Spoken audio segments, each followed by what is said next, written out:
profit is not a dirty word, especially on the creative side. Meet Christian Brim, and I just finished recording with him. If you're new here, I'm Gabe Marusca with Authority in the Wild podcast. And I just want to say that if you're a creative and if you're a business owner in general, because us entrepreneurs like Christian share, we are all creatives, this is the episode for you because we identify what makes people unprofitable and how to fix that. Be intentional about profit. It's not something that happens somewhere down the road. It's something that you intentionally create now by what you're doing in the business. Christian share how to identify the bottlenecks in your business and to focus on those 20% that actually brings 80% of the results, and understanding truly who you should serve and who you should say no to, because you don't have to say yes to everyone. The problem is that you don't have a clear focus of what you do, but you're making money so you can continue doing it. And those are just few of the topics that we dive into today's episode. It's super actionable, so make sure you are ready to take notes and start applying after the episode. And I know it's something that you don't like to hear on all the podcasts. Please like and subscribe and all that crap, but let me tell you something, it helps, it really helps. If you're new here, if you enjoyed the episode, please do so. You can just hit that subscribe button if you're on YouTube, or follow on Spotify, Apple Podcast, and so on. And if you want to go a step further, you can leave a review on both Spotify and Apple. Thank you so much and enjoy the episode. Christian, welcome to Authority in the Wild. Thanks for having me. My pleasure to talk to the prophet. How that name came to life? Well, so it's actually interesting. I had done a custom GPT that someone had given me that was kind of a mirror. It was like understanding your shadow self kind of thing. And this was several months ago. As it prompted me through these questions, it came back and basically alluded to my being similar to a prophet in that I was giving people authoritative advice. And when I did my rebrand recently, I was trying to come up with a moniker, and I used, GPT to prompt me with some ideas. And some of them were okay, but it didn't really resonate. And then I just had this light bulb, and I'm like, well, how about the prophet? And so I went and did a search to see if anybody was using that, and nobody had trademarked it. So I'm like, okay, that's what I'm going to go with. And it really does resonate with me because I tell people the truth as I perceive it. And here is the path if you continue doing what you're doing, and here's the path if you make a change. And so, like Old Testament prophets, they came and they issued warnings to people of like, okay, if you keep going down this path, this is where it's going to lead. But if you change your direction, this is what's in store for you. It really does resonate with me. Love it. And also taps very nicely into your book, Profit First for Creatives, and podcast, The Profitable Creative. So it's such a homecoming somehow. And speaking of that, like, what do you think about things this way? Profit first for creatives. What do, in general, creatives think of other than profit? I think most entrepreneurs and creatives, I think most of us start out and profit is something that happens somewhere down the road, right? Like you're doing your thing, you're doing your business, and then profit eventually happens. And Mike Michalowicz, who wrote Profit First, the original Profit First 11 years ago, really laid out his experience and his story, which is very similar. Like he started businesses and sold them, and really he only made money when he sold the business. He didn't make money while he was running the business, and eventually went bankrupt and was like, there's got to be a better way to do this. And so he's the one that 11 years ago really inspired me to be intentional about profit. It's not something that happens somewhere down the road. It's something that you intentionally create now by what you're doing in the business. I think that's the mindset that I'm out to change. Indeed, because often, especially creatives, focus more on the craft itself, right? Like they try to get the best work out possible, and they realize at some point, like, oh, wait a second, like I enjoy my work, but the profit is not really there. And more often is because, yes, as creatives, you don't have that part of the brain active in which you need to think about the business side of things as well. And how do you advise creatives to activate that part and actually leverage it in order to not just run something they enjoy, but to make money out of it? So, when I interviewed clients and others, when I wrote the book a couple of years ago, I did these interviews. One of my clients actually had this insight that I thought was brilliant, which is he said, creative entrepreneurs have this false paradigm in their heads that they have to give up their creativity in order to make money. Like it's you can do what someone else tells you to do and what they want, and that's how you make money versus doing what really inspires you and you're passionate about, and you probably aren't going to make money. But that's why the subtitle of my book is Redefining the Money Creativity Paradigm, because that's a false paradigm. Creativity is inherent in every entrepreneur's activity, right? Entrepreneurs, by definition, are creatives. They create something that wasn't there before. It may be process, a new location, a new service, a new pricing, a new solution. Like everything that an entrepreneur is truly about is creativity. And so the idea that you can't be creative and make money at the same time is just not true. What I speak about in the book is reapplying your creativity, refocusing your creativity to be able to do something on the one hand that really resonates with you, but at the same time makes you money.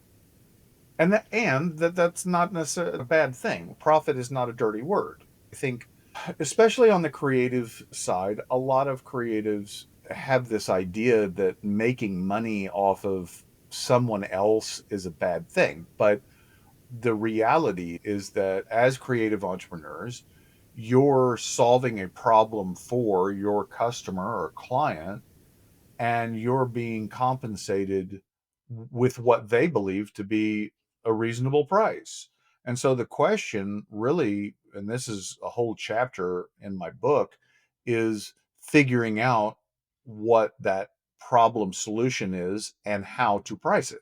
And you say something there, very profit being a dirty word. And indeed, in this world, especially around creatives, it's being seen as that because often if they associate the creative work with money, it's, oh, my work will be dirty. But yeah, it's as you mentioned, it's not really true. And to be honest, I was in that trap as well, like when I started. And I was thinking like, oh, why should I charge more if for me it's so easy? Or other limiting beliefs that I had, right? And because, oh, I just don't work here. I do something that I'm passionate about, and so on. So probably a lot of people are still in that situation. They are trapped in their mind that, oh my God, I cannot charge more than this because this is something that's so passionate about that I do it outputting too much effort into it, and so on.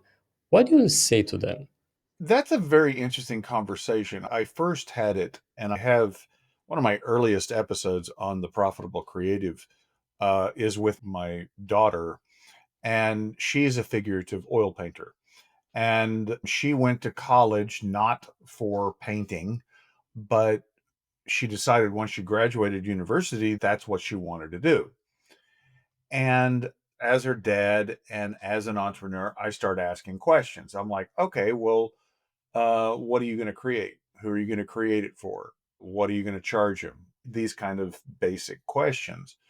And she finally got exasperated at her 22-year-old self. She got exasperated with me and she said, Dad, I don't know.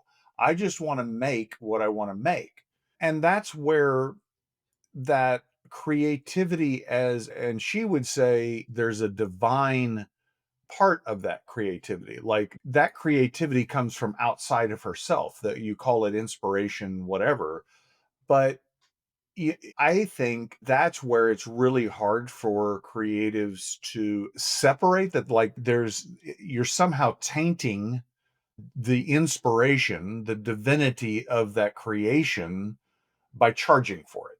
I would point to some of the great masters like Leonardo da Vinci. They all had patrons. Someone was paying them for their work, as inspired as it was, right?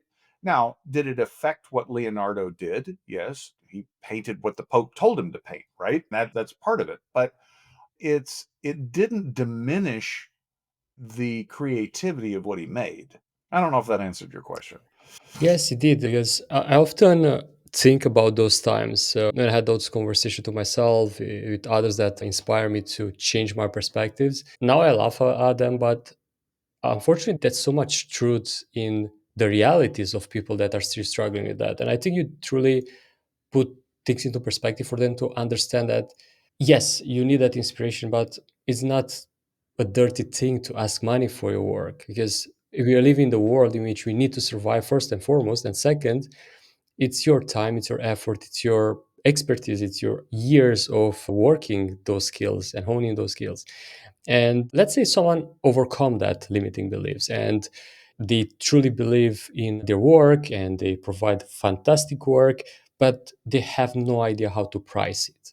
Yeah, pricing is one of my favorite hobbies, and it's fascinating to me because it's all about human behavior. Ultimately, the only person that can define the value and therefore set the price is the purchaser. So your customer, your client. They're the only one that can decide this is what it's worth to me, right?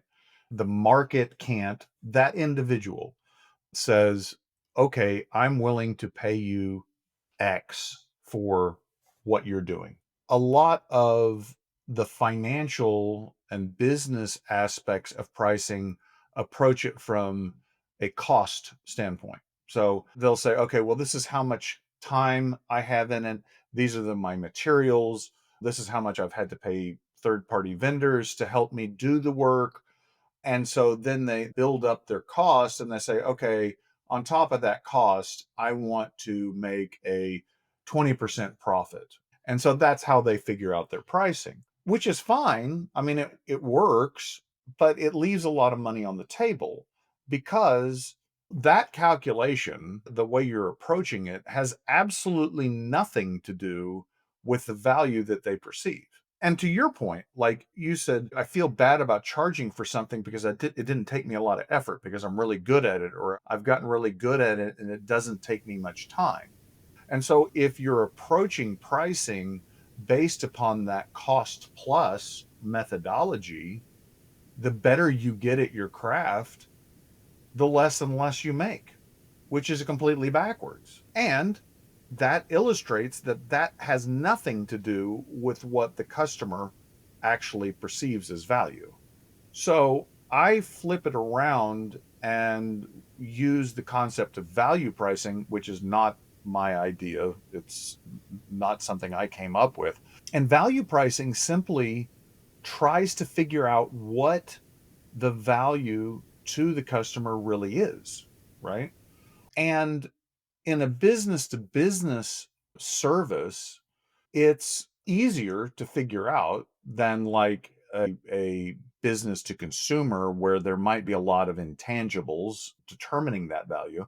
But business to business, usually it's a simple thing. It's not easy, but it's about asking questions about what the real problem is. Okay, why let's take a videographer, for instance. Okay, someone comes to you as a videographer and they say, I need you to make this video. And you go, cool, it'll be $5,000, right? That pricing, you don't know whether or not they're going to say, oh, yes, that's worth it. No, it's not. If you, instead of giving a price, ask the question, okay, great. What are you using this video for? And they tell you, we're using it to help with recruitment. Okay, that's awesome. How many people are you trying to hire? What have your past recruiting efforts look like? What is your turnover? How much does it cost you to train a new employee? What does it cost to hire a new employee? And once you start asking those questions and digging into the problem, a picture appears of what the value is of this video, because you have to understand what that video is as part of the process. This video doesn't sit out there by itself, right? It's part of the process. So, digging in and asking those questions helps you understand what the real value is to the person that is buying it. And then you can set your pricing based upon it. And that's interesting because often clients value things differently than you expect. And through those questions that you mentioned, you can unlock the reality behind the request, because often they might come like, I need this video because I want to make more money, or I need that website because I need more leads. But in reality, while you dive deep, the value they're searching for is something else. Do you find that to be the case as well? Oh, absolutely. And I would also say that, okay, so a lot of creatives end up in some type of marketing sales area in the sense that what they do is used in the marketing and sales process. And what you find when you start asking these questions is the customer hasn't really thought of them and they haven't thought of the answers, right? So part of the value that you bring is not just the end result, it's helping them refine their own need. It's understanding their problem and what the costs associated with it are and what the value of the solution is. So the process that I just described can become very time intensive and very laborious. And your goal is not necessarily to do custom pricing to solve unique situations for every person that comes to you. Ideally, what you do in learning those things is you start to see patterns and you see, oh, well, this guy is really trying to solve the same problem that this guy is, but they came to me asking different questions. They came to me asking for different things, right? And you try to find that common problem that you can solve, that you can generate pricing that is not 100% custom, that you're not having to go in and reinvent the wheel or do this discovery process with every customer. But the concept, the principle still holds, is you're basing your pricing on the value that you're delivering. Indeed. And you mentioned there's something very important because often creatives have this thing to like, oh, I should say yes to everyone that comes and knocks on my door. But in reality, if you do that, you'll end up not building a portfolio that someone specific will resonate with. It's often you'll have like clients in various industries, various things. But even when you do that, if through your work you solve the same problem, it's much more easier to price yourself, and you'll already know when someone comes to you like, oh, I need this problem solved. And just by asking a few questions, you realize like the problem they're actually searching to solve is the one that you previously did for others that thought they have the same problem. And as a quick example, like often people come to me like, I need more clients. But in reality, that's not real. They need better clients that stay with them for longer. And it took me years to identify this. But looking at those patterns, I come up with that. And similar for many other industries, like asking those targeted questions can unlock that patterns, can unlock the real reason why they want to buy and attach that to the value you provide through your pricing. And I know that it's so overused, this value-based pricing, but it's truly working. And if you attach that to supply and demand, like, because if you're all the time available as a creative, you won't be much in demand. But if you limit your availability, you take a certain amount of work at any given moment, you can build a wait list, you can increase that price, you can do so many other things. And then you become a profitable creative. And speaking of that name, like I love it so much. And I wonder like what triggered you to start the podcast? Well, what started that was when I published the book in 24, I started to go on to podcasts that I thought had the audiences that would be interested in the book. And nothing against any of the podcasts I was on as a guest, but they weren't having the conversation that I wanted to have, which was around the profitable creative. It really was around the concepts in the book. And I was telling them the concepts that I had written about, but because they didn't really understand the concepts that were new to them, that's where the conversation stopped. And so I just said, I'll start my own podcast. And I had no idea what I was doing. Obviously, the barrier to entry to start a podcast is not financially or technically difficult. I did it, but I really didn't have a plan. I didn't know how I was going to find guests or what really I wanted to talk about on the show, or really even what my intent was. Like, was there a business intent? Was I going to generate some business leads from this? None of that was in my mind. It was just a spontaneous, I want to have this conversation with people. And so I'm going to set up a place where I can have it. And that's fascinating, right? Because often the things that we don't plan for years, gather all the information that we need to kind of start the right way, are actually the things that fulfill us and drive what you want in the right direction. Like in your case, like being creative, like coming for something, having the conversation that you want, and so on. And I resonate a lot with that because it's a similar story to how I started the podcast. And I had no idea where it will lead. And in your case, like what benefits you have from this? I just don't want to for people to think like, oh, everyone starts a podcast and so on, and it's basically just a waste of time, because there are benefits to it, and I would like to for people to know that because it's such an amazing tool, in my opinion.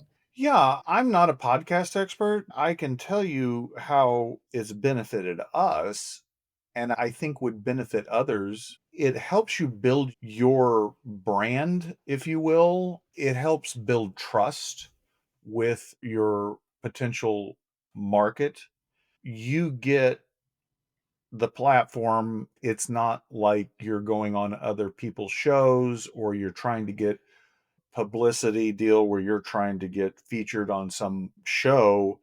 You control the narrative, right? And so you get to put out there what you want to. I mean, yeah, you can do that on a web page and you can do it on other platforms, but I think the thing that is most beneficial is creating this ecosystem where you're putting your authority out there.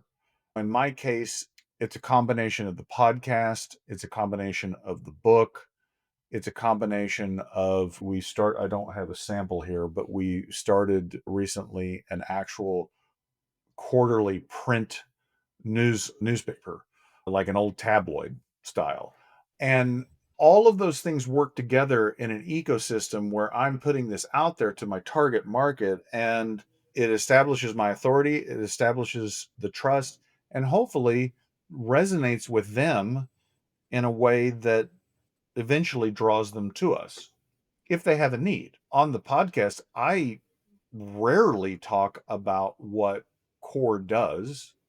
I rarely talk about finance and accounting. Really, I don't. We talk about profit, we talk about mindsets and those kind of things, but like we don't get into what core does. Maybe I'm leaving opportunity on the table, but that's not why I created it, and that's not what my intent with it. My intent with it is to have these conversations that people can learn about how to have a profitable creative business, and that's what it does. And that's nice how all things can come together, because often people think to market themselves, they just need, I don't know, let's say one social media account or maybe a website or probably a book or either a podcast, but they don't think like people consume content in different ways. And when you're present in multiple media outlets, like even like a real printed paper, like you mentioned, has the power to build out authority and to really show when people search for your name that, oh, wait a second, Christian is actually present in so many places. Like he must be something around him. Like, and after that, you going on podcast as well as a guest, even more increase that authority. And I think from that perspective, it's easier than ever in theory to be everywhere, but in the same time, the competition is fierce. Like, how do you truly stand out in a world where almost everyone can have a podcast, almost everyone has a website, go on podcast, and so on? How you attract your own tribe?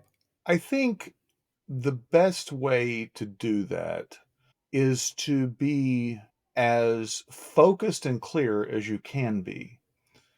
It's our culture of core. We describe it in terms of like it should be, I use the analogy of smell, right? And it's one of those smells or one of those tastes, maybe is a better analogy, like cilantro. You either love it or you hate it. Like there's rarely any middle ground on that. And it needs to repel people as much as it attracts people. That's the clarity and focus that you need to have. If you're not if you're not repelling potential customers with your brand, with your messaging, then it's not focused enough, right? You do not want to attract everybody. That is not what you're about. And that's an unnatural response, right? Like as entrepreneurs, the idea of like we want to repel people or tell people no doesn't feel right. I want to help everybody, but you really don't want to help everybody in this specific instance. I overcame that a long time ago by creating a network of other providers in my space so that if somebody comes to us and this is what we want, hey, great. We don't do that, but here's somebody that does. And that alleviated that guilt I had of like not being able to help somebody because the drowning man, like they'll drag you down with them if you're not careful, right? You can't help everybody. You've got to take care of yourself and your side of the fence. And then, if possible, you can tell these other people, okay, I can't help you, but here's someone that can. And that's it should be put on a billboard. You cannot help everyone because it's so much true in that. And often we think like, oh, if that person came to me and say like, I want this, and you before solve similar thing for others, but you don't dive deep with those questions that you mentioned at the beginning, then you don't realize like, oh wait, actually I cannot help this person because while similar, there are certain things that I cannot take care of, but someone else can do way better than me. And that's a smart move that you did there to have a network of people that you can refer people to, because that also reciprocate, right? Like people will refer to you as well, so on and so forth. With that mindset, I think you're on the right path to be a successful and profitable creative if you apply these principles that Christian just shared. And other things that you see as often occurring while working with clients or helping others in terms of struggles, challenges that people often face and they are not addressed by them. Can you give us some examples? Yeah, I think you touched on one, which is the helping everybody. I think when business owners start out and they're trying to figure out what they want to do, they tend to take all comers. And there's a fear factor there. I've got to pay the bills, so I need to take the work, right? But if you don't move past that quickly and get to a clear problem solution that you address, you get stuck on this hamster wheel of doing work that may or may not be profitable. And honestly, if it's profitable, that's actually the worst situation because it hides the problem. The problem is that you don't have a clear focus of what you do, but you're making money so you can continue doing it. And that's the lack of profitability forces you to fix the problem. Having profit can hide the problem. Unfortunately, that's so true. You remind me of myself like 11 years ago or so. Like, Christian, please don't take me back to that time because I was making money. Oh, everything works so well and everything is all right. And until I burned out, and I was like, what's happening here? Why this happened? Because everything was well. I was having clients, I was doing work and that I enjoy and so on. But something was broken. And until I figure out, yeah. Still, cash flow it's so important. How do you manage this? How do you manage to make sure cash flow is there, but in the same time you don't end up where I end up, like burning out or saying yes to clients that you should not work with and so on. I think it's easier to approach the problem if you have money in the bank, right? So if you're trying to solve one, the profit problem, and two, the burnout or the scalability of the business problem at the same time, it's difficult. So I would start with the profit problem, right? Make sure that you've got profit. We talk about in the book the concept of the vault that Mike originally came up with. And what the vault is your accumulated profit in the business that you use. The accounting term is working capital, but it's really just a cushion. And for most businesses, it depends on your customer base, how your revenue comes in, how your expenses go out. Most companies, that should be between 3 and 6 months worth of expenses. Once you have that cash in the vault, you can then start making decisions proactively rather than reactively. And that changes the whole paradigm, right? So I'm not making a decision trying to get money in the door to this week so that I can pay payroll next week.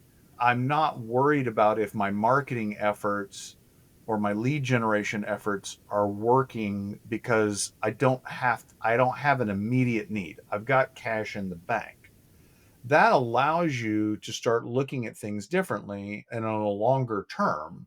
And that longer term may be 90 days, but it's not day to day or week to week. And once you have that ability to change your mindset to looking at problems strategically instead of reactively, that allows you to solve the second problem, which is I'm working too much. I don't like what I'm doing necessarily, or I can't go any further with it. Like the business is stuck. That cushion allows you to start solving those problems. Indeed, and because that peace of mind of making decisions without the pressure of saying yes to every single person that knocks on the door is so freaking important. Because if you don't have that, you'll say yes because you need to put food on the table, and you'll say yes to clients that don't really resonate with you, or you do work that you don't enjoy, and so on. And once people solve that problem, and they're like, all right, so I have this money in the vault, I'm set for the next couple of months. I currently have clients that I enjoy working with, but for some reason they are clocking in 12, 14 hours a day of work. What they should look at in their business in order to solve that? Well, I think entrepreneurs at every stage of growth, whether they're just starting out or they've been in business for several years, it is the application of the Pareto principle, the 80/20 rule, that is key. So let's say you're starting out, you're doing everything yourself. The quicker you can figure out what the 20% of your activities are that produce 80% of your results, because that's what the Pareto principle says 20% of your efforts produce 80% of your results. Once you identify those 20%, and then the other 80% you either eliminate, automate, or delegate, the quicker you're going to be able to grow profitably. But that keeps going on. As you grow, you're going to be doing that is most valuable is going to change. And it's going to change if you have a team, like what they do. They need to apply that same principle. And so it's just this constant iteration of focusing on the few efforts that really drive the value of what you do and eliminating, delegating, or automating the rest. And can you give me some examples from your own situation? Like, When you start doing that, like what were the actions that you were taking that delivered the most of the results, and what were the others that you start to automate, eliminate, or delegate? Sure. I applied this actually when I started the business, but it wasn't because I had some understanding of this. I don't even know that I knew what the 80/20 rule was back in 1997. What happened was I had purchased a franchise, and the franchise model, they told me when you get 10 clients, you need to hire a bookkeeper. Now, from a process standpoint, there was no reason why I needed an employee to do the bookkeeping because I could still do that. It was not that much time. But the reason why they told you to do that was because it would take that much time to get somebody, get them trained, get them up and running. And if you didn't, what was going to happen was that bookkeeping was going to take more and more of your time, and it was going to take away from the thing that you need to be doing, which is selling. And as a franchisee, as the owner, that was my highest and best use at the time. It's not now, but back then I needed to be selling clients. And so that's a direct example of that principle. And I love it because often we think we need to hire when we are start to struggle. We don't have enough time to actually execute on that task and something. But indeed, if you wait until the moment that you struggle, it's so much harder because when you find time to train someone, is you're overwhelmed with work and so on. But planning in advance and learning these things early, that you actually need to oversee the fact that, wait, probably 1 month from now I won't have this time to do this task, but I won't have time to train someone else either because I'm overwhelmed by all the other tasks. And do you think there is a certain time frame to look at when things can go off rail if we don't hire in time? No, I think it's for me, they had a process that worked that they had developed over a couple of decades. So they knew the pattern. Most of us don't have the benefit of that pattern to look at.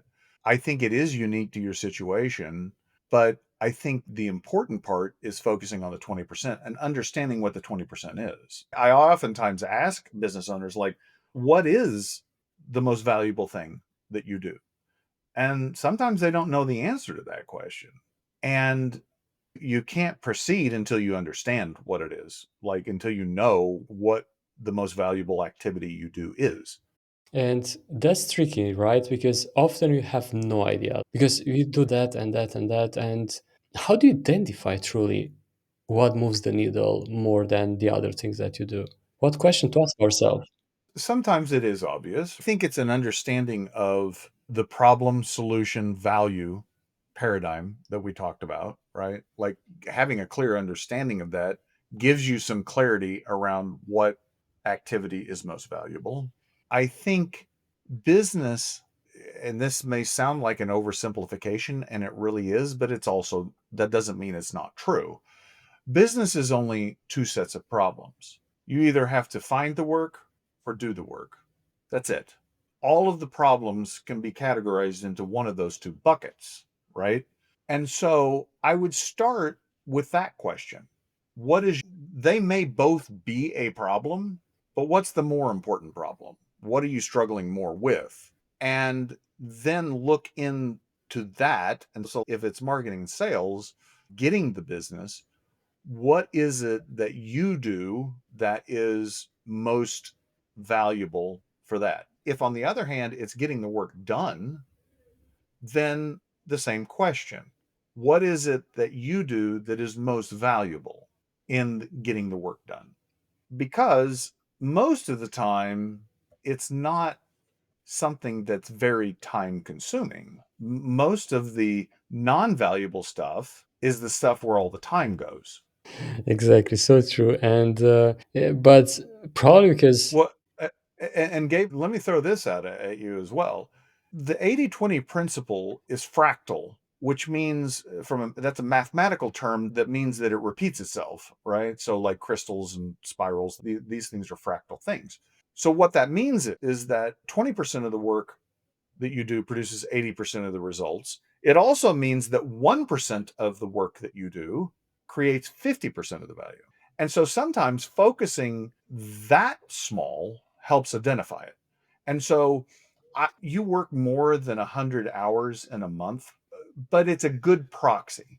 So saying, what is the 1 hour that I'm going to do or that I did last month? Where was my most valuable, most productive hour? Where did I produce the most value to the company last month? Okay, this is what I'm going to do. This is the 1 hour that is the most important because it's going to produce 50% of my results next month. And sometimes focusing in even closer than the 20% helps you figure that out. I love that because indeed, often we don't value that much the small stuff, like the not the time consuming things. Because if you think, oh, but I just work so hard, I spend like 20 hours or that particular task or project and whatever, but in reality, that didn't provide a lot of results to us or whatever the value. And if you look at the small things, like, wait a second, just by answering that call or like having that conversation with a certain individual for like 1 hour, that basically brought in, I don't know, 90% of the income that you have this month. And if something people need to remember from our conversation is this, like, try to figure out where you are spending your time and you'll become profitable, because based on that self-analyze of your activities, it's so easy to identify afterwards, in theory at least, how and what you can improve. And still, we need outside perspectives, we need outside help to guide us. If someone resonates with your message, resonates with the work that you do, where they can find you in order to work with you. Well, you can find me if you want to work with me, buy my book, listen to my podcasts. That would be christianbrim.com. If you're interested in learning about the profitable creative core, that would be at coregroupus.com. Awesome. And make sure you check the links down below as well, and they will be on the screen too. And Christian, first of all, thank you for joining me today. Second, I would like to conclude with something that bugs me. Like, when you start working with someone, what do you look truly out for? I want to put the perspective, like, imagine that you're in front of an audience and just you can help five out of them. What do you look in when you select those five? To me, it's they want to change their mindset around profitability and their business. They are tired of it being a job. And there's a distinction between being self employed and creating a job for yourself and creating a business that is profitable, that is not 100% dependent upon you. And I'm looking for those people that want to create a business, that want to approach their business like a business, not a job. Love it. And if anyone that's listening or watching, you fit in that category, you know what to do. Connect with Christian Brim and take action, because that will lead you on the profit path. Thank you so much again, Christian, for joining me today. It was an absolute pleasure and can't wait to put this episode out there.